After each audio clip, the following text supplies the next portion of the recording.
किसान सो रहा था और घोड़ा वाले ने किसान को जगा दिया। इस किसान का तो मैं कुछ नहीं बिगाड़ रही थी। आज ये किसान को घोड़ा वाला नहीं जगाता तो ये किसान सोता रहता और मैं अपना पेट भर के खेत में से निकल के चले जाती। मैं श्राप देती हूं कि ये घोड़ा वाला राजा जहां जा रहा है वहां से वापस आएगा तो इसी जगह पर गधा हो जाएगा, क्योंकि किसान ने मुझे गधा की तरह पीटा है। मेरे भाइयों, गौ माता ने श्राप दे दिया राजा त्रसंकु को, तुम वापस से जगह जगह आओगे तो आप मानव से गधा बन जाओगे। त्रसंकु ने ये मन में सोचा और सुना कि गौ माता ने मुझे श्राप दे दिया है कि मैं वापस से जगह आऊंगा तो मैं जरूर गधा बनूंगा। और त्रसंकु को बैराग हो गया कि मुझे गधा बनना है। त्रसंकु घोड़ा पे सवार होकर चले अपने ससुराल गोरखपुर में पहुंचे। ना तो सास बोल रही, सास बोलने के लिए आई, सास बात कर रही है तो ना तो सास से बात कर रहे, ना साली से बात कर रहे, ना ससुर से बात कर रहे, किसी से कोई बात नहीं कर रहे। सास मन में विचार कर रही है, हो सकता है कि मेरी बेटी, इन्होंने अपने पति से नहीं पूछा, मेरे बेटा के साथ ऐसे चली आई तो इसलिए नाराज हो गए। त्रसंकु की सास और अपनी बेटी सत्यवती से कहती है, बेटी तुम जाओ और पूछो क्या बात है, हमसे तो बातें नहीं कर रहे। सत्यवती आई महाराज के पास और पूछने लगी, महाराज क्या बात है? अरे चलो भूप ससुराले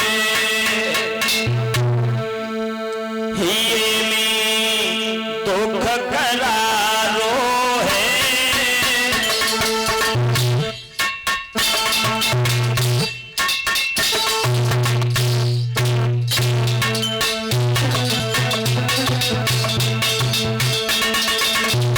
उत्तर गोरखपुर के बीच लाल हित करी बैठारो है।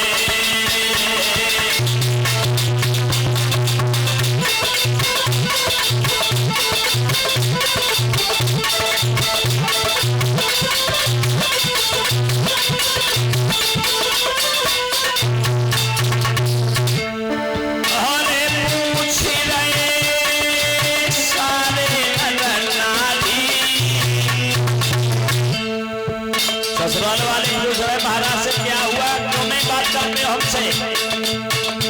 तुम सती कहो महिपाल का जगीने मुड़े हती मानी।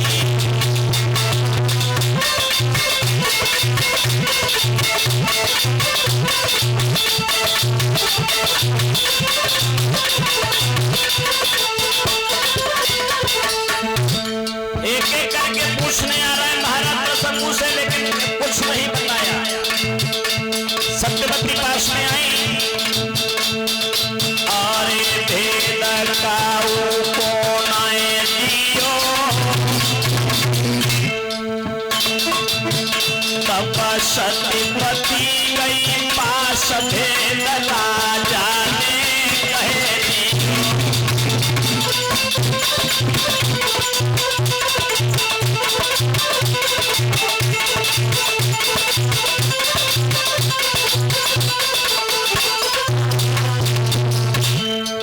सत्यवती महाराज के पास गई और पूछा, क्या हुआ महाराज, आप इतने उदास क्यों हो?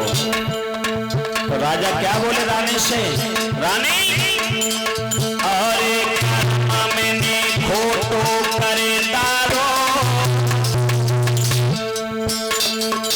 लागो गाय सला पकाण पति कथा हो प्यार लागो सला पकाण पति कथा हो प्यार हो।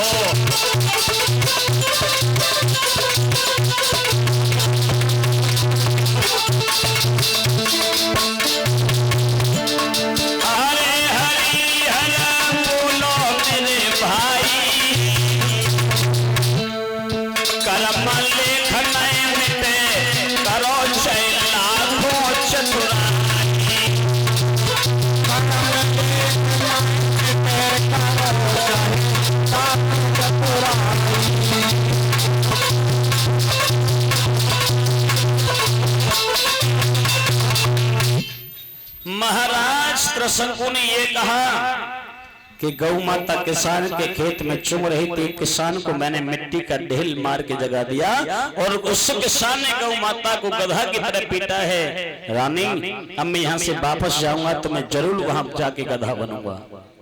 सत्यवती बोली महाराज ऐसे कैसे हो सकता है, तुम गधा कैसे बनाओ, मुझे लेके चलो गौ माता के पास, मैं पूछती हूँ कि मेरे पति का दोष क्या है। सत्यवती को लेके महाराज त्रसंकु गौ माता के पास आए प्यारे, और आते ही आते महाराज त्रसंकु वहां गधा बन गए। बोलो वृंदावन बिहारी लाल की, महाराज गधा बन गए। सत्यवती ने पति को गधा के रूप में देखा। सत्यवती आंखों में आंसू भर के गौ माता से बोली, मां ये क्या किया तुमने, ये क्या किया, तुम्हारे श्राप से मेरे स्वामी गधा बन गए, अब मैं कैसे रहूंगी, मैं अपना जीवन किसके साथ निर्भय करूंगी। गौ माता की आंखों से आंसू बह रहे थे। गौ माता कह रही है तुम कौन हो। सत्यवती हाथ जोड़ के बोली मैं इनकी पत्नी हूं, मेरा नाम सत्यवती है। गौ माता आंखों में आंसू भर के बोली, रे सत्यवती मैं तेरे पति का कुछ नहीं बिगाड़ रही थी, मैं तो किसान के खेत में चुग रही थी, लेकिन तेरे पति ने और किसानों को मिट्टी का ढेल मार के जगा दिया और किसान ने मुझे मारते मारते जमीन पर बिछा दिया, अब मैं उठ भी नहीं सकती, इसलिए मैंने श्राप तेरे पति को दिया कि इस जगह पर आएगा तेरा पति तो आते आते गधा बन जाएगा। गौ माता लेकिन मैं अब क्या करूं, मैं गधा रूपी पति के साथ कैसे रह सकती हूँ। माँ तू जानती है मैं भी एक अबला हूँ, तू भी एक अबला है, तू मेरा दुख समझ सकती है। गौ माता बोली हाँ तेरे दुख को देख के मुझे दया आ रही है, तेरे पति ने जो किया वो ठीक है, लेकिन अब तेरा दुख मेरे से सहन नहीं होगा।